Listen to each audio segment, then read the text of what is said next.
ಇನ್ನು ಕೈಕಾಲು ಕಟ್ಟಿ ಮಾಲೀಕನಿಗೆ ಬೆದರಿಸಿ ಚಿನ್ನಾಭರಣ ನಗದು ದೋಚಿದ ಪ್ರಕರಣಕ್ಕೆ ಸಂಬಂಧಪಟ್ಟಂತೆ ಬೆಳಗಾವಿಯಲ್ಲಿ 3 ದರೋಡೆಕೋರರನ್ನ ಬಂಧಿಸಲಾಗಿದೆ. ಈ ಪ್ರಕರಣಕ್ಕೆ ಸಂಬಂಧಪಟ್ಟಂತೆ ಚಿನ್ನಾಭರಣ ನಗದು ಸಮೇತ 3ರನ್ನ ಕೆಆರ್ ಮಾರ್ಕೆಟ್ ಪೊಲೀಸರು ಬಂಧಿಸಿದ್ದಾರೆ. ಹೆಡೆಮುರಿ ಕಟ್ಟುವಲ್ಲಿ ಯಶಸ್ವಿಯಾಗಿದ್ದಾರೆ.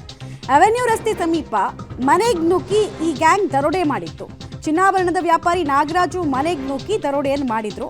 ನಾಗರಾಜು ಹಾಗೂ ತಾಯಿಗೆ ಗನ್ನು ಚಾಕು ಎಲ್ಲ ತೋರಿಸಿ ಮನೆಯಲ್ಲಿ ಬಂದಂತಹ ಅಪಾರ ಪ್ರಮಾಣದ ಬೆಲೆ ಬಾಳುವಂತಹ ವಸ್ತುಗಳನ್ನ ಲೂಟಿ ಮಾಡಿ ಅಲ್ಲಿಂದ ಎಸ್ಕೇಪ್ ಆಗಿದ್ರು. ಜನವರಿ 24ನೇ ತಾರೀಕು ಮಧ್ಯಾಹ್ನ 3:30 ಸುಮಾರಿಗೆ ಘಟನೆ ಆಗಿತ್ತು.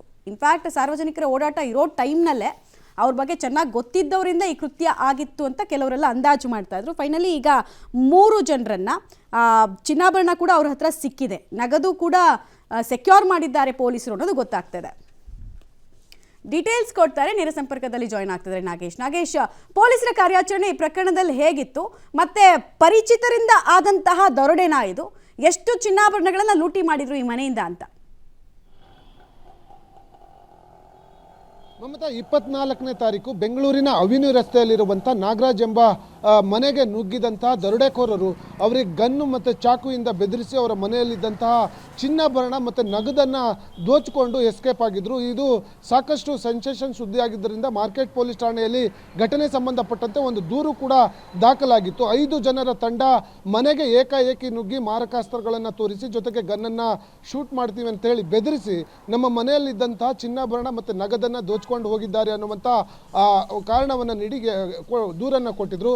ಪ್ರಕರಣವನ್ನು ಗಂಭೀರವಾಗಿ ತೆಗೆದುಕೊಂಡಿದ್ದಂಥ ಮಾರ್ಕೆಟ್ ಪೊಲೀಸರು ಪ್ರತ್ಯೇಕ ತಂಡಗಳನ್ನು ಮಾಡಿ ಆರೋಪಿಗಳನ್ನು ಬಂಧಿಸುವಲ್ಲಿ ಯಶಸ್ವಿಯಾಗಿರುವಂಥದ್ದು. ಒಟ್ಟು ಬಂಧಿತರಲ್ಲಿ 3 ಜನರನ್ನು ಮಾರ್ಕೆಟ್ ಪೊಲೀಸರು ಬಂಧಿಸಿದ್ದಾರೆ ಅನ್ನುವಂಥ ಮಾಹಿತಿಗಳು ಈಗ ಸದ್ಯ ಲಭ್ಯವಾಗ್ತಿರುವಂಥದ್ದು. ಅವರ ಗ್ಯಾಂಗ್ ಬಂದಿದ್ದು 5 ಜನ, ಅದರಲ್ಲಿ 2 ಎಸ್ಕೇಪ್ ಆಗಿದ್ದಾರೆ ಅನ್ನುವಂಥ ಮಾಹಿತಿಗಳು ಕೂಡ ಇರುವಂಥದ್ದು. ಬಹಳ ಪ್ರಮುಖವಾಗಿ 3 ಜನ ಆರೋಪಿಗಳನ್ನು ಬೆಳಗಾವಿಯಲ್ಲಿ ಪೊಲೀಸರು ಬಂಧಿಸಿ ಸದ್ಯ ಕರೆದುಕೊಂಡು ಬಂದಿದ್ದಾರೆ ಅನ್ನುವಂಥ ಮಾಹಿತಿಗಳು ಗೊತ್ತಾಗ್ತಿರುವಂಥದ್ದು.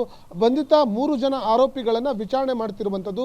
ಯಾರು ಮತ್ತು ಇವರು ಪರಿಚಯಸ್ಥರ ಅನ್ನುವಂಥ ಮಾಹಿತಿಯನ್ನು ಕೂಡ ಕಲೆ ಹಾಕುವ ಕೆಲಸ ಮಾರ್ಕೆಟ್ ಪೊಲೀಸರು ಮಾಡ್ತಿದ್ದಾರೆ ಅನ್ನುವಂಥ ಮಾಹಿತಿಗಳು ಸದ್ಯ ಲಭ್ಯವಾಗ್ತಿರುವಂಥದ್ದು. ಈಗ ಬಂದಿರುವಂಥ ಮಾಹಿತಿ ಪ್ರಕಾರ ದರೋಡೆಕೋರರು ದರೋಡೆ ಮಾಡ್ಕೊಂಡು ಹೋಗಿದ್ದಂತಹ ಚಿನ್ನಾಭರಣ ನಗದು ಸಮೇತವಾಗಿ ಆರೋಪಿಗಳನ್ನು ಮಾರ್ಕೆಟ್ ಪೊಲೀಸರು ಬಂಧಿಸಿದ್ದಾರೆ ಅನ್ನುವಂಥ ಮಾಹಿತಿಗಳು ಈಗ ಸದ್ಯಕ್ಕೆ ಲಭ್ಯವಾಗ್ತಿರುವಂಥದ್ದು. Mamata. Right Nagesh, thank you. ತಮ್ಮೆಲ್ಲ ಮಾಹಿತಿಗೆ ಧನ್ಯವಾದ. 24ನೇ ತಾರೀಕು ಚಿಕ್ಕಪೇಟೆನಲ್ಲಿ ನಡೆದಂತಹ ಘಟನೆ ಇದು. ಆದರೂ 3 ದಿವಸದಲ್ಲೇ ಇಮಿಡಿಯೇಟ್ ಆಗಿ ಅವ್ರನ್ನ ಅರೆಸ್ಟ್ ಮಾಡಿದ್ದಾರೆ ಅಂತಂದರೆ ಪೊಲೀಸರು ಕ್ವಿಕ್ ಆ್ಯಕ್ಷನ್ ತಗೊಂಡಿದ್ದಾರೆ. ಕೆಲವು ಕೇಸ್ಗಳಲ್ಲಿ ಇನ್ನೂ ಸಿಕ್ಕೇ ಇಲ್ಲ, ಬೀದರ್ದೆಲ್ಲ ಇಲ್ಲೆಲ್ಲ ಅರೆಸ್ಟ್ ಆಗಿದ್ದಾರೆ. ಇನ್ನು ಮುಂದಕ್ಕೆ ಎಲ್ಲ ಡೀಟೇಲ್ಸ್ ಗೊತ್ತಾಗುತ್ತೆ.